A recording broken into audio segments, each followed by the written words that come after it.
natin yung iba. Siya na ang may kapangyarihang manupok ngayon. Hindi siya yung natutupok. Siya na ang sumusunog ng iba. Ang tawag po dito, the burning power of fire, and we call it boldness. You cannot intimidate a person on fire. Di pwede takutin yung tao umaapoy sa Diyos. Sasabihin mo sa kanya, tatakutin mo siya. Hindi. Huwag akong takutin mo. Sa kalmari mo magreklamo, tapos ka na sa tanas, talo ka na. Ang sabi ng salita ng Diyos, Romans 16:20, aapakan kita sa aking mga paa dahil yan ang inutos ng Diyos. Maliwanag po ba? Ang tao umaapoy sa Diyos, hindi siya kayang diktahan ng mundo. Siya ang nagdidikta nito. Bakit? Siya ang sumusunog, hindi siya yung nasusunog. The burning power of fire. Meron ba tayo dito? Shadrach, Meshach, Abednego, grabe sila. Sabi ng hari, nandito ang hari, nandito silang tatlo, yung mga umangos na nandito. Ang buong probinsya nakikinig eh. Ang sabi ng hari, may second chance pa kayo, luhod, kung hindi, papatayin ko kayo. Sabi nila, di po kami natatakot sa inyo. Kung matagal ito, patapon mo kami sa bubong. Di po kami natatakot sa inyo. Kung ipapatapon po ninyo kami, kaya kaming iligtas ng aming Diyos. Ginawa na yung dati.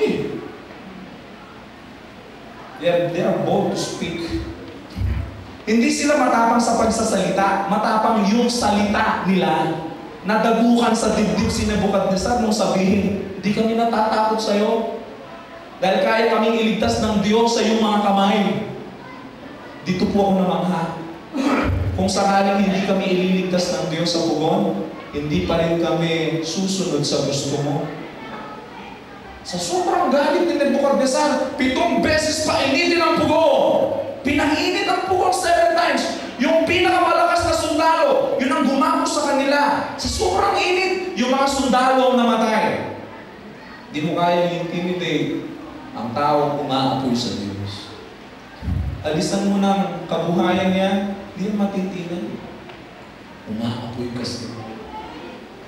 Ito napansin ko sa tatlo, hindi po yung pangako ni Lord hawak nila eh. Kasi ang sabi, kaya kami ililigtas ng Diyos. Yun ang pangako niya. Pero kung hindi kami ililigtas, nakita ko, hindi yung pangako hawak nila eh. Ang hawak nila yung nagbibigay ng pangako. Hindi pa rin po kami bibitaw sa aming Diyos. Kahit patayin po ninyo kami. Ano nangyari? Pinatapo. Nakita ko, gusto ng Diyos baguhin ang mundo natin sa pamagitan ng apoy. I do believe one day God will renovate the earth by fire. Pero gusto niya baguhin yung mga buhay ng mga katabi natin sa apoy na ibinibigay ng Diyos sa atin. Gusto ng Diyos pag-uwi mo, huwag ka nang matakot sa kalagayan ng buhay mo. Kasi may Diyos kang kaya kang tulungan. Kung sino dito may karamdaman, huwag kang matakot sa karamdaman mo. Kaya ni Jesus na pagalingin ka. Kung wala kang hanang buhay ngayon, makikita mo, mag-aapat, maglilima na yung anak ko, huwag kang mag-alala. Magsipag ka lang. May ibibigay ang Diyos.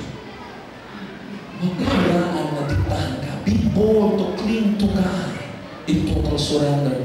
Dito po ako magtatapos. May spark. And then, mayroong flammable content. Pagkatapos, may blaze. And then burning power, ito yung bandang huli, the refining virtue of fire. Hindi lang po ang ilaw, at hindi lang po ang luto ang apoy. Dumadalis tayo. Nang itapon sila, ang sabi ng Bible, sila po'y nakagapos. Chapter 3, verse 24, Brad. Ang sabi ni Nebuchadnezzar, sandali, hindi ba 3 nakagapos ang itinapon natin sa pugon? Naintindihan po ba ninyong nakagapos? Alipin, walang magawa, sunod-sunuran, nakagapos. Nagtataka ba ang hari? Oo eh. Did not we cast 3 men bound? Nakagapos. Bound. Sabi ng mga tao, opo. Verse 25, bro, bakit 4 sila at naglalakad? Hindi sila nakagapos. Nakakalag. I see 4 men bound.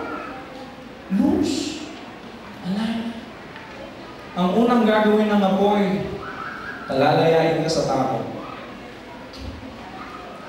Pag namumuhay ka sa takot, alipin ka. Pero kapag inalis ng Diyos ang takot na yun, lalayain.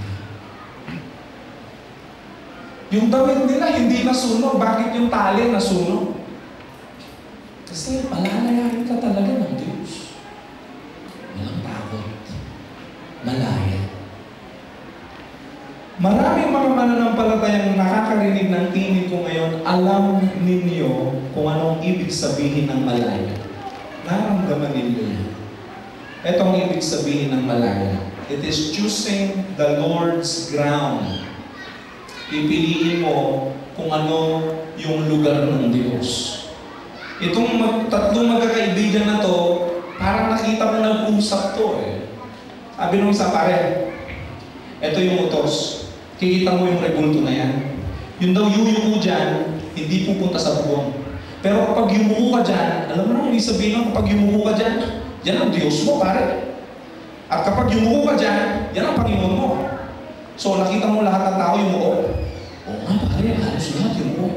So, sa lugar na to, sa ground na to, sa pwesto na to, in this place, yung mga yumuyuko dito, yun ang kanilang Diyos. Yung rebulto ni Nebuchadnezzar, yun ang Panginoon nila.